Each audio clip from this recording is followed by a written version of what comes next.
Hello friends, how are you? I am Madhav Sharma, your physics faculty, and welcome you to the video lecture of Pioneer School Patan, where we are having the study of English medium 11th physics along with NEET and JEE preparation.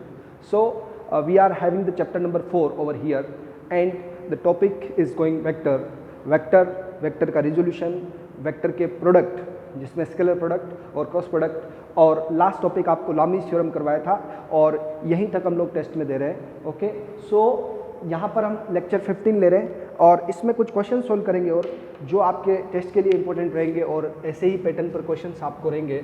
So question number 1 over here is कि vector A is equals to, if A is equals to vector B plus vector C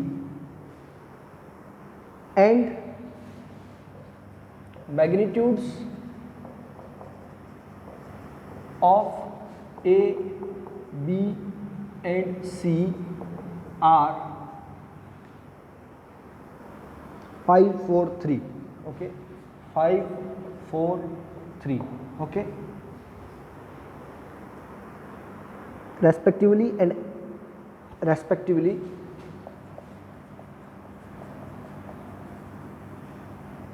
Then angle between A and C. Okay, A और C के बीच में angle क्या होगा? Okay, so this is the question. Here your options are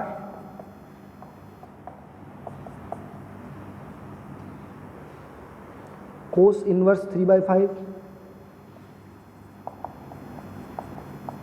cos inverse 4/5, cos pi/2 है यहाँ पर only normally, और लास्ट है sin inverse 3/4, sin inverse 3/4.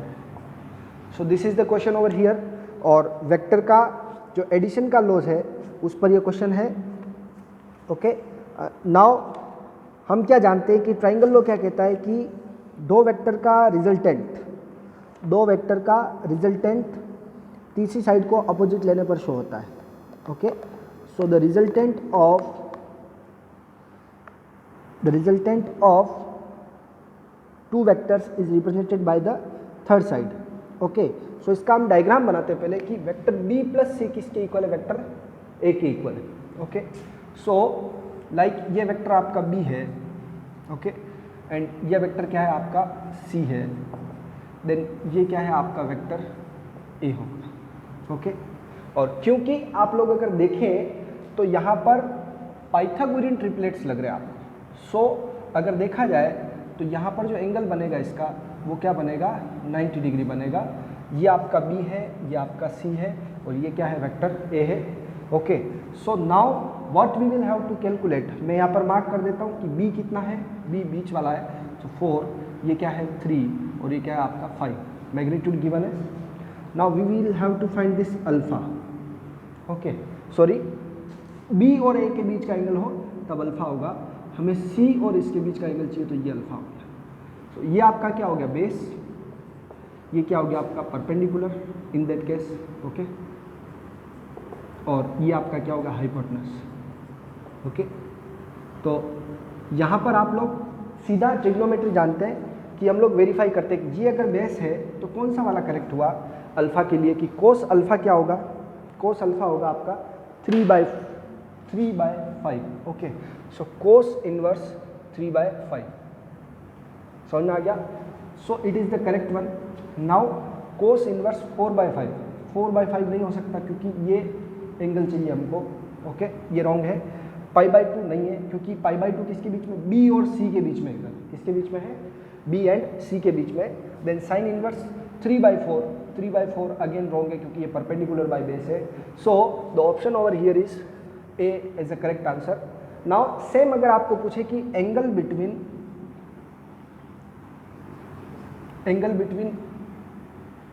A and B. Okay, A and B पूछा है, इन दैट केस क्या होगा? तो देखिए आप डायग्राम में कि ए और बी के बीच का एंगल ये चाहिए हमको. ओके, सो मैं इसको थीटा बोल देता हूँ सपोज दैट. सो ये क्या हो गया आपका बेस, और ये क्या हो गया perpendicular, sorry hypotenuse. So base by hypotenuse क्या होता है 4/5. So cos theta is equals to 4/5, so theta equals to हो गया कोस इनवर्स 4/5.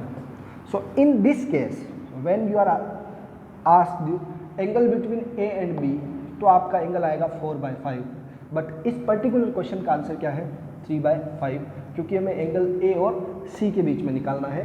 सो ऐसे ही क्वेश्चंस आपको करने हैं, और इस क्वेश्चन का आंसर आपका ए हो गया है, जो है cos inverse 3/5. Okay, now next question लेते हैं हम लोग. और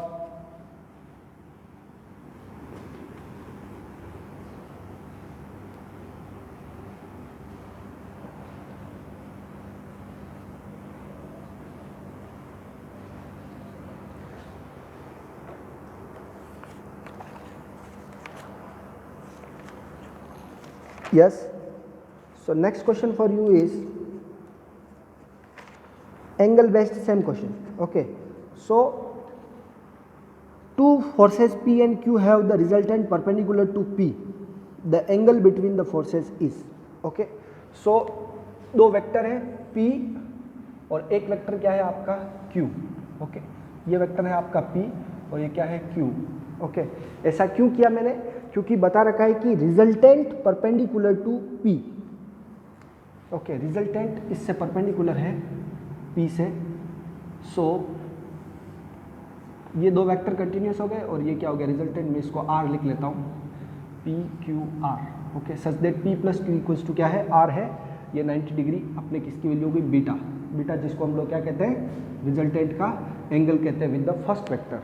okay, so if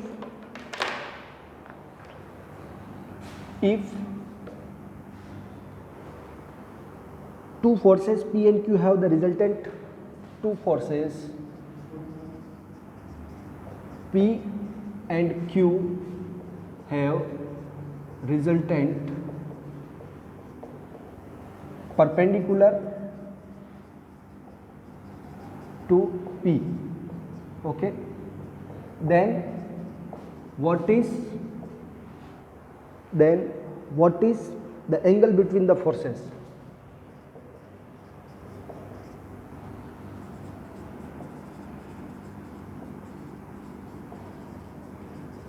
okay, so this is the question number 2 for today. ऐसा आपने डायग्राम, ये क्वेश्चन तो ये है बट मैंने इसका पिक्चर एडवांस में बना दिया पहले कि if two forces P and Q have the resultant perpendicular to P, then what is angle between the forces. इन दोनों फोर्सेस के बीच में एंगल क्या होगा. Okay, so options are tan inverse P/Q minus का, then tan inverse P/Q plus का. Okay, and sin inverse P/Q and cos inverse P/Q. Okay, so suppose that P और Q के बीच का जो एंगल है वो क्या है थीटा है. ओके, सो यहाँ पर हमारे पास P और Q के बीच में एंगल क्या है थीटा है. Late the angle between, guys पहले आप लोग ये समझे कि क्वेश्चन कहाँ से होगा. ओके, सो यहाँ पर रिजल्टेंट का परपेंडिकुलर एंगल गिवन है. सो हम रिजल्टेंट का एंगल देखेंगे. मैथमेटिकल जो प्रोसेस हमने पढ़ा, the let the angle between two vectors या two forces is theta. Then हम जानते हैं कि R इज इक्वल्स टू क्या होता है root over P square plus Q square plus 2PQ cos theta. यहाँ से हमारा कोई सॉल्यूशन आने वाला नहीं है, लेकिन मैं इस प्रोसेस पे ले जा रहा हूँ आपको कि ये आपने पढ़ा है. तब जो रिजल्टेंट का एंगल होता है फर्स्ट वेक्टर से वो tan beta is equals to क्या होता है Q sine theta divide by P plus Q cos theta. पढ़ा क्या ये आप लोगों ने, ये tan बीटा. डायरेक्ट रिजल्ट याद रखना है.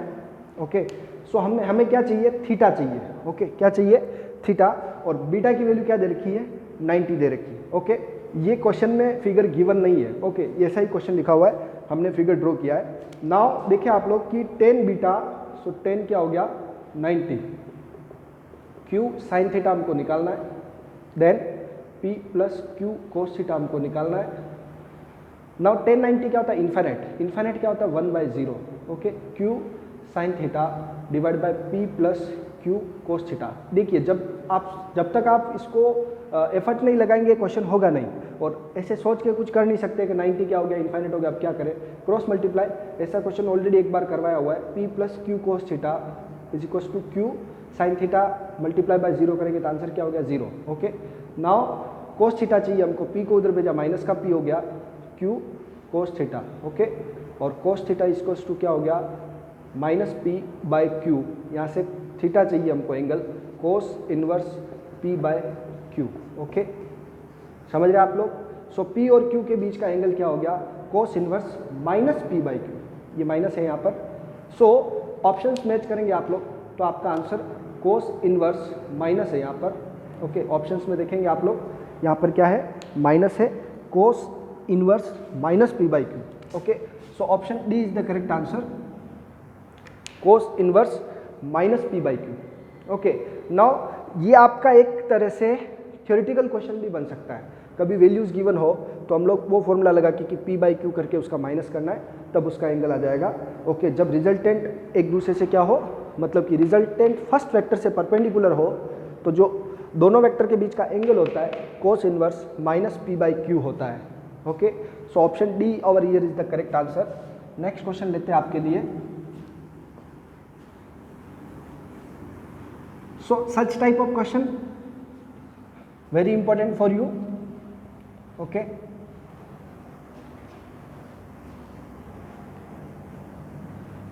नाउ नेक्स्ट क्वेश्चन लेते हैं हम लोग कि ऐसे ही एंगल पर क्वेश्चन है,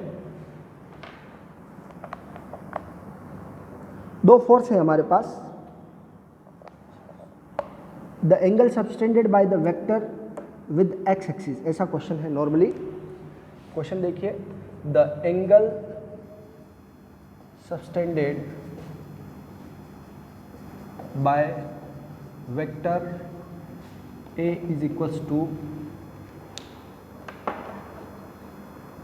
4 3 12 4 3 j cap plus 12 k cap with x axis is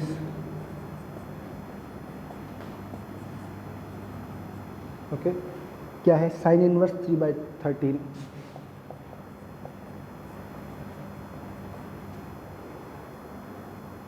sine inverse 4/13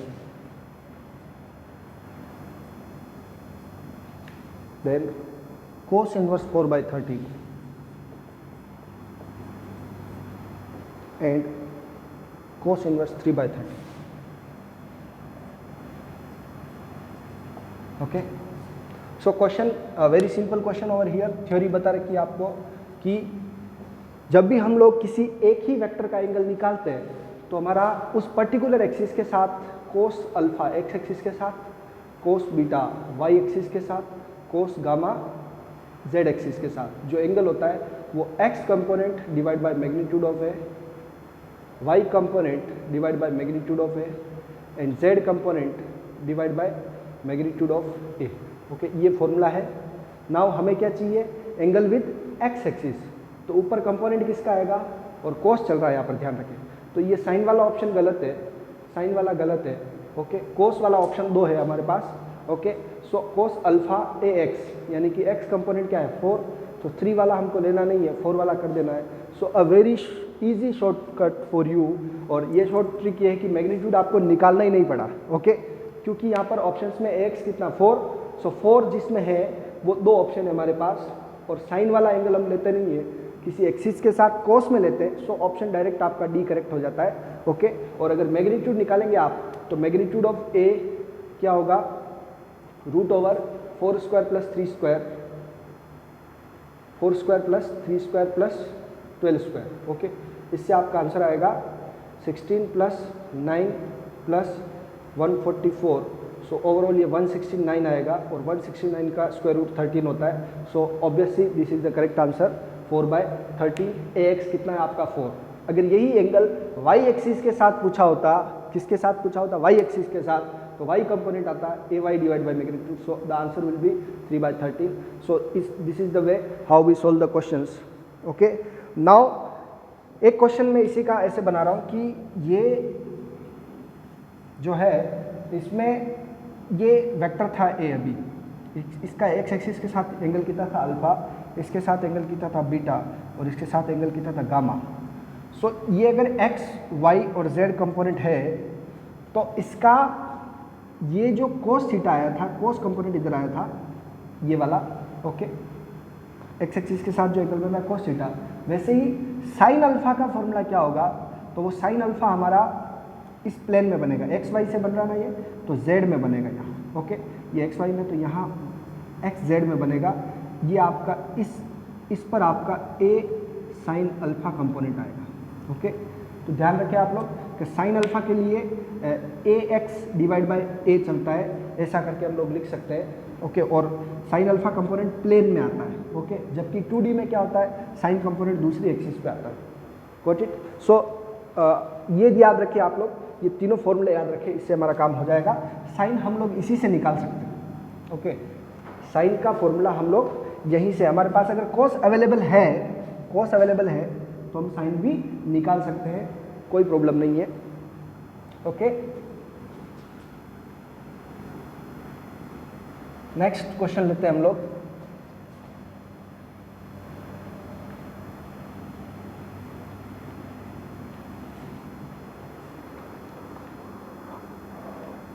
the angle that the vector A forms with Y axis. अब ए दे रखा आपको, ये आपका होमवर्क क्वेश्चन है, 2i cap plus 3j cap. Then angle formed with Y axis क्या होगा, Y axis के साथ क्या एंगल बनेगा. तो देखिए ये वेक्टर को रियलाइज करते हैं हम लोग, दो कंपोनेंट में है, तो ये एक्स एक्सिस है और ये वाई एक्सिस है, ये वेक्टर ए है. हमारे साथ वाई एक्सिस का एंगल निकालना है. ओके, सो वाई एक्सिस के एंगल के लिए क्या होगा, अगर हम कोस इन्वर्स करना चाहते हैं, क्या करना चाहते हैं, कोस इन्वर्स, तो Y component divide by magnitude, cos inverse A Y divide by magnitude of A. Okay, so A Y कितना आपका 3 cos inverse 3 divide by magnitude क्या 2 square plus 3 square, 2 square plus 3 square. So this will be cos inverse 3 divide by 2 का square 4 और 9 13, तो root over 13. So this will be the answer 3 by root over, मतलब 3 by root over 13. Okay, अगर यही angle हमको 10 में निकालना हो, किस में निकालना हो, 10 में, तो हम लोग परपेंडिकुलर बाय बेस से करेंगे. तो कौन सा करेक्ट हो रहा है, यानी कि कोस में आएगा तो ये आंसर आएगा, 10 में आएगा तो परपेंडिकुलर बाय बेस आएगा. तो जब इसके साथ एंगल लेंगे तो परपेंडिकुलर 2 आएगा, सो 2/3 आएगा. ओके, 10 के लिए 10 इनवर्स 2/3. ऐसे आप लोग कर सकते हैं. यही क्वेश्चन था होमवर्क में, आप लोग वापस खुद से करें. नेक्स्ट क्वेश्चन हम लोग फोर्स पे लेते हैं, जिसमें रिजल्टेंट का कुछ वैल्यू गिवन होगा. एक जो अभी आपको थोड़ी देर पहले क्वेश्चन करवाया, उसी पे एक मैं क्वेश्चन और डाल रहा हूँ. फर्स्ट क्वेश्चन जो आपको करवाया था कि 3 वेक्टर्स हैं P, Q एंड R, जिनके मैग्नीट्यूड से 5, 12 and 13. Okay, magnitudes of P, Q and R, जिनके मैग्नीट्यूड्स क्या है, वेक्टर से P, Q एंड R, जिनके मैग्नीट्यूड्स 5, 12 एंड 13 है. Then find the angle between Q and R. Q and R के बीच में एंगल निकालो. Okay, where P plus Q किसके इक्वल है, R के इक्वल है. ये आपका कंडीशन है. क्वेश्चन नंबर फर्स्ट इस लेक्चर का जो था उससे मैच करके क्वेश्चन आप लोग सोल्व करेंगे. ये होमवर्क का क्वेश्चन रहेगा आपका आज का, और ट्राई करके बताएंगे आप लोग. नेक्स्ट क्वेश्चन हम लोग करते हैं, जो हमें भी करना है. 2 फोर्स हैं जिनका सम ऑफ मैग्नीट्यूड है. Question number next, sum of magnitude of 2 forces is 18. Okay, 2 forces के मैग्नीट्यूड का सम 18 न्यूटन है. and their resultant is 12 Newton, and their resultant is 12 Newton. Okay, then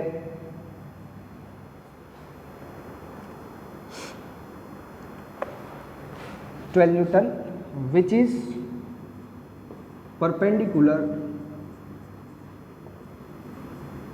to the smaller force,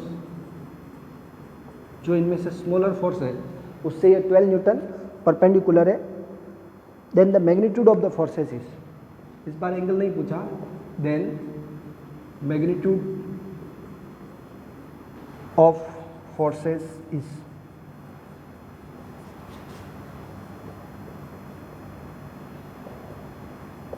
okay. So options are 12, 6,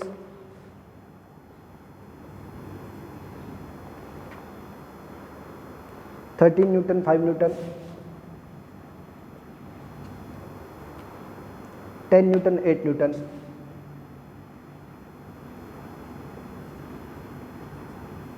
and last 16 and 2.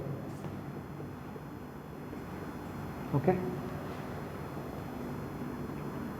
अगर इस चीज़ को direct देखा जाए तो इन दोनों का मैग्नीट्यूड का सम कितना है 18. तो ऐसा कोई ऑप्शन है क्या जो एलिमिनेट हो सकता है डायरेक्टली, जिनका सम 18 नहीं हो तो सबका सम 18 हो रहा है. सो चारों ऑप्शन में से कोई भी एलिमिनेट होने जैसा नहीं लग रहा है. अब हम इस कंडीशन को वेरीफाई करते हैं कि दो वेक्टर का सम, लाइक हमारे पास F1 और F2 है, तो F1 plus F2 is equals to कितना है 18. Okay, so which implies F1 is equals to क्या हो गया 18 माइनस F2. ओके, या एक बार इसको इक्वेशन 1 दे देते हैं हम लोग. नेक्स्ट है इसका रिजल्टेंट दे रखा है 12 न्यूटन. ओके, सो रिजल्टेंट का फॉर्मूला क्या होता है? रिजल्टेंट का फॉर्मूला है कि F1 plus F1 square plus F2 square plus 2F1 F2 cos theta. Okay, ये फॉर्मूला है हमारे पास. तो इससे हम लोग देखते हैं कि 12 न्यूटन जो है वो फर्स्ट वाले से क्या है, परपेंडिकुलर है. रिजल्टेंट का हमको फॉर्मूला यूज नहीं करना है, ये कंडीशन दे रखी है कि 12 newton is perpendicular to the smaller force. इनमें से स्मॉलर हम किसको ले लेते हैं? F1 को ले लेते हैं. ओके, सो द डायग्राम कैसा होगा, ये है आपका F1, ये है आपका F2. ओके, और ये है आपका रिजल्टेंट F. क्यों हुआ ऐसा? फर्स्ट क्वेश्चन को देखें आप लोग, जो हमारा आज का फर्स्ट क्वेश्चन था उसमें ऐसा ही था कि जब रिजल्टेंट फर्स्ट वेक्टर से परपेंडिकुलर होता है तब ऐसा ही डायग्राम बनाते हैं. इन दोनों का वेक्टर सम इसके इक्वल है. ट्राइंगल लो भी यहाँ पर वेरीफाई हो रहा है. अब हमें एंगल नहीं पूछा है, हमें पूछा है मैग्नीट्यूड.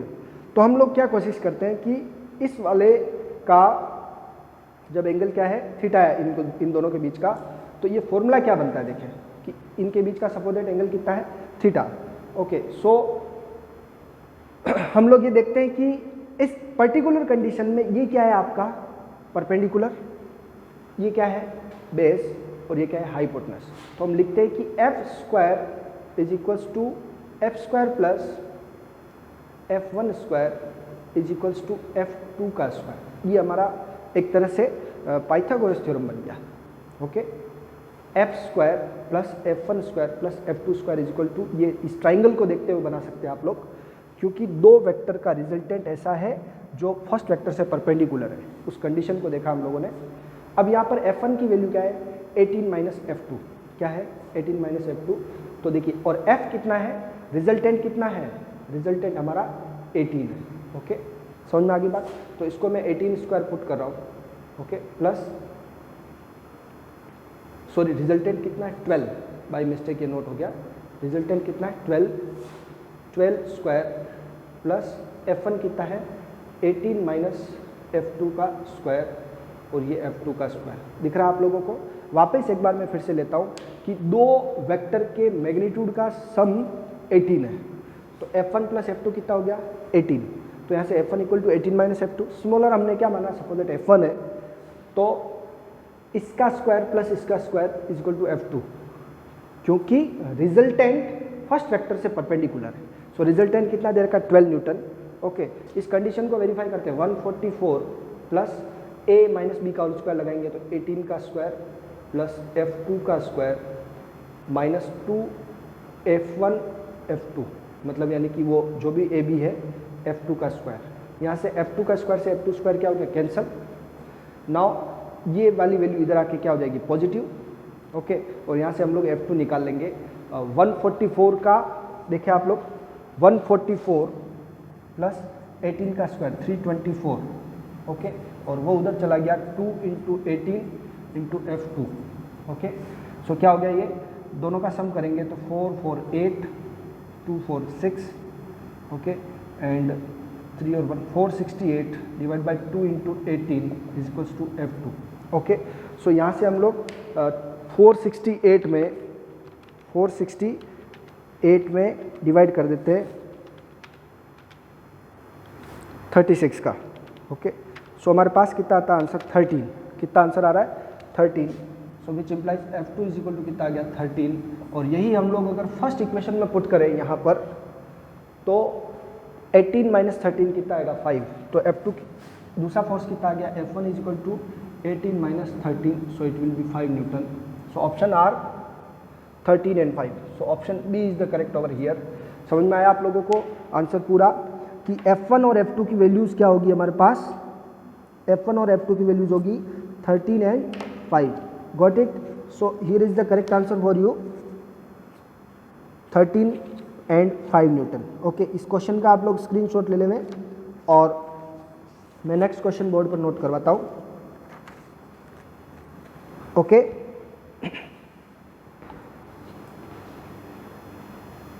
सेम क्वेश्चन आपके लिए होमवर्क के लिए पुट कर रहा हूँ मैं बोर्ड पर, उसको देखेंगे आप लोग कि ये वाला तो रिमूव कर देते हैं यहाँ से।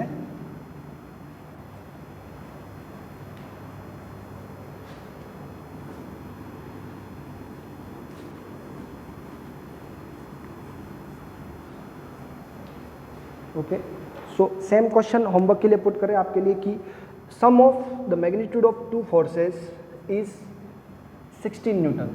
Okay, and their resultant is 8।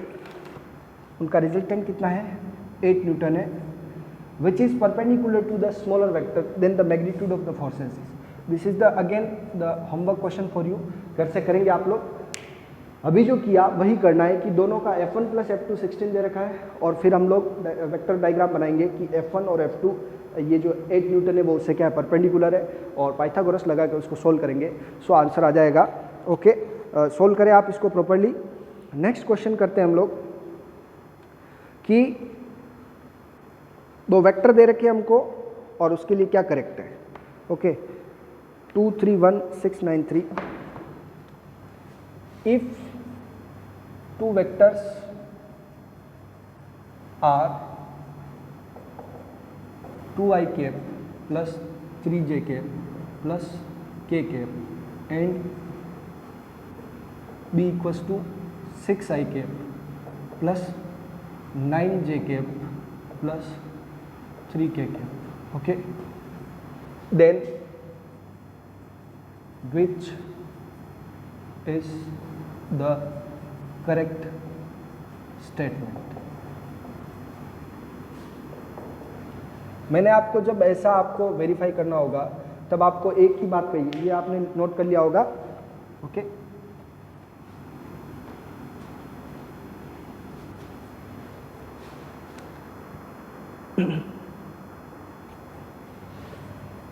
A and B are equal, ये फर्स्ट ऑप्शन है। Second option, A and B are perpendicular.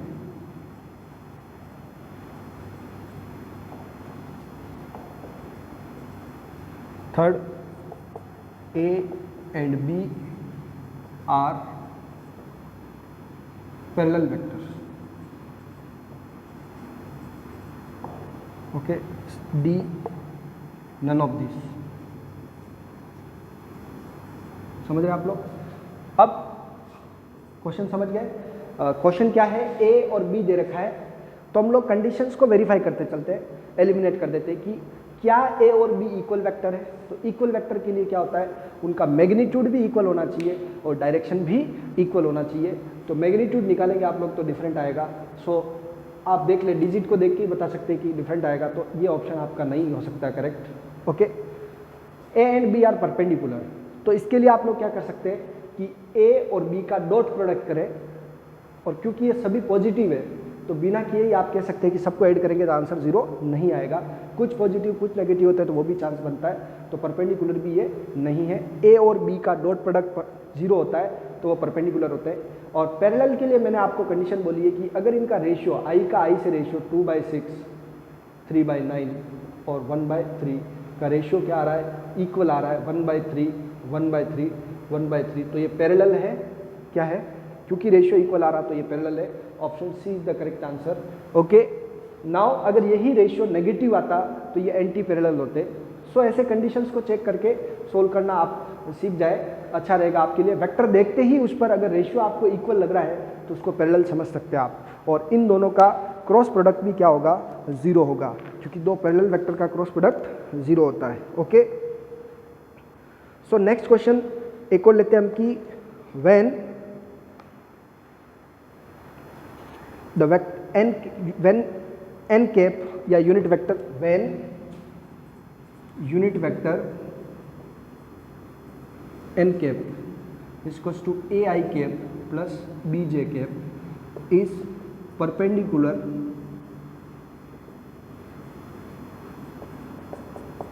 to I plus j। Okay, यानी कि कब ये परपेंडिकुलर होगा, then value of A and B will be. Okay, जब भी ये व्हेन ये वेक्टर इसके परपेंडिकुलर है तो ए और बी की वैल्यूज क्या होगी। तो मैंने क्या कहा यहाँ पर आपको, जब ये परपेंडिकुलर होंगे तब ए डॉट बी क्या होगा, 0 होगा। ओके, सो इस क्वेश्चन में देखें आप लोग कि ए डॉट बी मीन्स इसका और इसका डॉट प्रोडक्ट 0 होना चाहिए। A I plus B J dot I plus J equals to क्या होना चाहिए, 0। ओके, सो इसको इससे मल्टीप्लाई करते हैं, A plus B is equals to 0। Okay, समझ में आ गया। अब इन दोनों की वैल्यू 0 कब आ सकती है, और दूसरा इसका मैग्नीट्यूड कितना है, 1 है, यूनिट वेक्टर है ना। एक कंडीशन तो यहाँ से मिल गई, दूसरा यूनिट वेक्टर तो उसका मैग्नीट्यूड क्या होगा, A square plus B square equals to 1। Okay, unit vector when unit vector N cap ये है और ये है, तो एक कंडीशन तो परपेंडिकुलर से 0 ले आए हम लोग, दूसरा कंडीशन यहाँ से तो A square plus B square equal to 1, तो यहाँ से ए इक्वल टू क्या रखेंगे, माइनस बी। क्या रखेंगे, ए इक्वल टू माइनस बी, तो ए का वैल्यू रख देंगे माइनस बी का स्क्वायर प्लस बी का स्क्वायर इक्वल टू 1। ये हो गया आपका 2b स्क्वायर। क्या हो गया, 2b स्क्वायर इक्वल टू 1। सो ये होगा आपका b इक्वल्स टू 1/√2। क्या होगा, 1/√2। तो एक तो वैल्यू हो जाएगी 1/√2 और दूसरी वैल्यू हो जाएगी -1/√2। ओके, सो a की वैल्यू हो गई -1/√2 एंड b की वैल्यू हो गई +1/√2। ओके, सो द क्वेश्चन 130 के लिए आंसर क्या हो गया, a इक्वल्स टू -1/√2 और b इक्वल्स टू 1/√2। ये आपका करेक्ट आंसर है। सो ऐसे क्वेश्चंस जिनमें परपेंडिकुलर कंडीशन पूछी है वो आप लोग डॉट प्रोडक्ट 0 कर लेंगे। ओके, और जिनमें आपको पैरेलल वाली कंडीशन है तो उनके लिए क्रॉस प्रोडक्ट 0 होगा। ओके, यहाँ से हम लोगों ने a और b को क्या रखा है, 0 के इक्वल, और a square plus B square किसके इक्वल होगा, 1 के इक्वल। ए की वैल्यू क्या, minus b, so minus B का स्क्वायर प्लस होगा 2b स्क्वायर, 1 के नीचे भेजा, बी स्क्वायर क्या आ गया 1/√2। ओके, ये वाली वैल्यू हम लोग, वैसे b की वैल्यू प्लस माइनस दोनों हो सकती है, पॉजिटिव भी हो सकती है और नेगेटिव भी हो सकती है। ओके, क्योंकि रूट में प्लस माइनस आता है, ये आ जाएगा। ऑप्शंस देख ले आप लोग और उससे हो जाएगा। नाउ वो एज पर ऑप्शन अपन को करेक्ट करना होता है। What is the angle between 5i cap -5j cap and 5i cap -5j cap. So दो वेक्टर दे रखे हैं, ऐसे डायरेक्ट हो जाएगा ये तो 5i cap minus 5j cap, ये ए की वैल्यू, और बी की वैल्यू भी क्या है 5i cap minus 5j cap. तो इनके बीच का एंगल क्या होगा, तो इसका इससे रेशियो क्या आया +1, इसका इससे रेशियो क्या आया +1। जब रेशियो 1 है तो थीटा क्या होगा 0 डिग्री होगा। ओके, सो इनके बीच का एंगल क्या हो गया 0 degree. Okay, now next question करते हैं आपके लिए कि if 2i cap plus 4j cap, if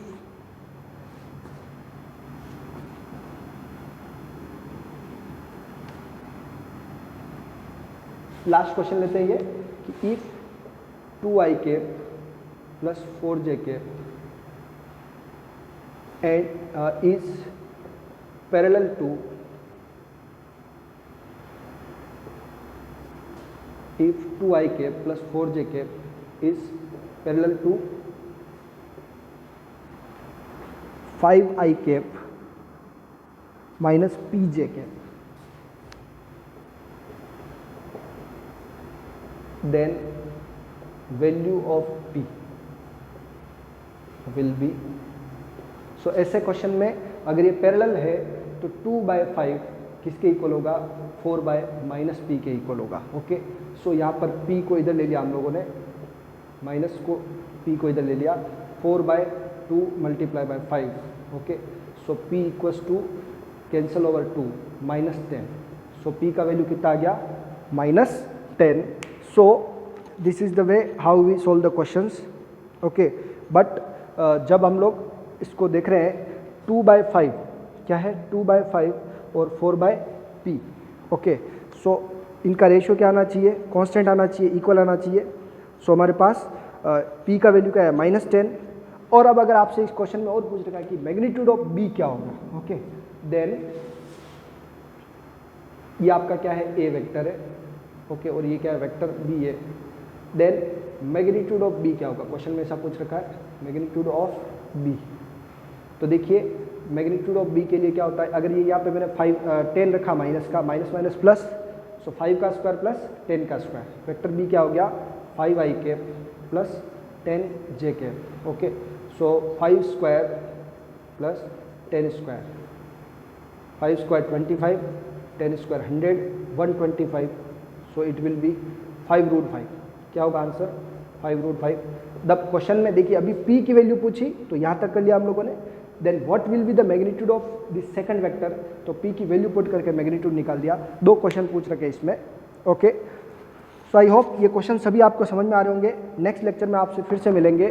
till then ज़्यादा से ज़्यादा क्वेश्चंस करते रहिए। स्टडी मटेरियल जो आपको यहाँ से इशू होने वाला है वो जल्दी से जल्दी ले लीजिए। Okay, bye bye, have a nice day.